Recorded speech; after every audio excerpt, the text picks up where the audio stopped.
December ஞாயிற்றுக்கிழமை காலை 10 மணிக்கு நடந்தது. என்னுடைய 4 மக்களுக்கும் அழகாக பூரி இடியப்பம் வாயில் விட்டு கொடுக்கும்போது ஒரு பெரிய அலை வந்து என் 4 குழந்தையும் சிக்கி வாரி சேதனப்படுத்தி விட்டது.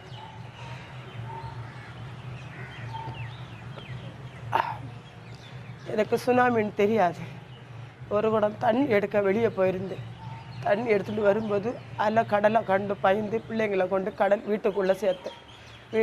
ஓலை வீடு பிரிஞ்சு பிள்ளைங்க 2 பொம்பளை பிள்ளை ஒரு பையனும் என்னை விட்டு பிரிஞ்சுட்டாங்க. December 26, 2024 marks 20 years since a devastating tsunami struck the coasts of several countries bordering the Indian Ocean, including Indonesia, Thailand, Sri Lanka and India. The tsunami left an indelible scar on the lives of thousands.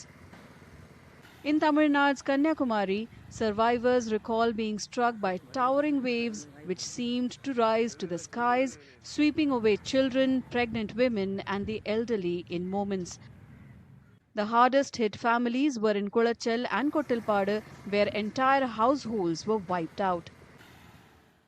Night 8 மணி வரை எங்களுக்கு இங்கே வந்தும் 8 மணி தான் வந்த பிறகும் எதையுமே நாங்கள் பார்க்க முடியலை.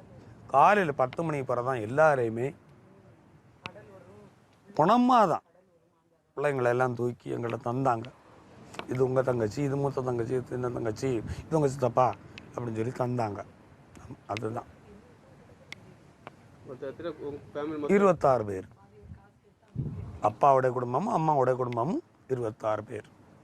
எங்கள் குடும்பத்தில் 30 பேர் இறந்தாங்க. எங்கள் தம்பி தென்னை மரத்தில் ஏறினா இன்னொரு தம்பிக்கு கையில் பணமே கிடைக்கல. அப்படி எங்கள் குடும்பத்தில் நாங்கள் 6 இதோடு இருக்கிறோம். இந்த இதோட நாங்கள் அன்னைக்கு நாங்கள் ராமேஸ்வரம் போயிருந்தோம்.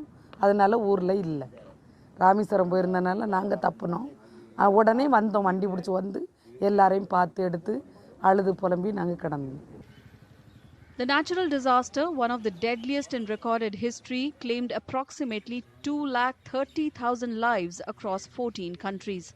In the aftermath, recovered bodies were given mass burials, disregarding distinctions of religion or caste, with grief alone uniting the survivors. ஒரு வயது குழந்தையிலிருந்து முதியவர் வரை பிறந்திருக்கின்றார்கள். ஒரு தலைமுறையை அழிந்து போகிறது போன்ற ஒரு சூழல் இருக்கிறது. இந்த வடு என்பது, இந்த உயிரிழப்பு என்பது என்றுமே எங்களது மனதை விட்டு நீங்குவது கிடையாது, மறைவதும் கிடையாது, மறையவும் முடியாது.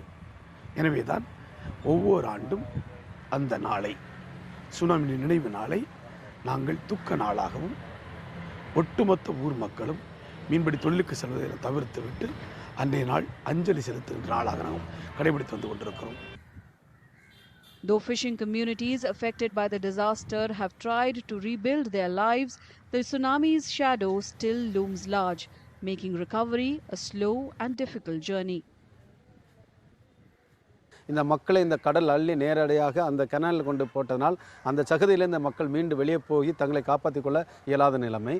20 ஆண்டுகளுக்கு முன்பு இத்தனை மக்களை கொட்டில்பாண்டிலே பலியாக்கிய அந்த சுனாமியினால் ஏற்பட்டு காரணமாக இருந்த அந்த கால்வாய் இன்னும் அதே மாதிரி சுத்தம் செய்யப்படாமல் அதே சகதியுமாக இருக்கின்றது. மீண்டும் இது போன்று ஏதாவது ஒரு அசம்பாவிதனம் வந்தால் இந்த மக்கள் மீண்டும் அதிலே பலியாக வேண்டிய ஒரு சூழ்நிலை தான் அரசு செய்து கொண்டிருக்கின்றது. அதுதான் எங்களுக்கு மிகப்பெரிய கவலை. அழகான குடும்பம், நன்றாக வாழ்ந்து வந்தோம். சுனாமி பேரழிவில் 4 குழந்தை இழந்து நான் இன்னைக்கு ஆழ்ந்த சோகத்தில் நிற்கிறேன். ஆனால் கடவுள் மரபிறப்புக்கு எனக்கு 3 குழந்தை திருப்பி தந்ததுக்கு கடவுளுக்கு கோடான நன்றி சொல்லிடுறேன். In Kanyakumari district alone, over 1,000 people were killed, with the villages of Kulachal and Kottilpadu bearing the brunt of the tragedy, where 500 lives were lost.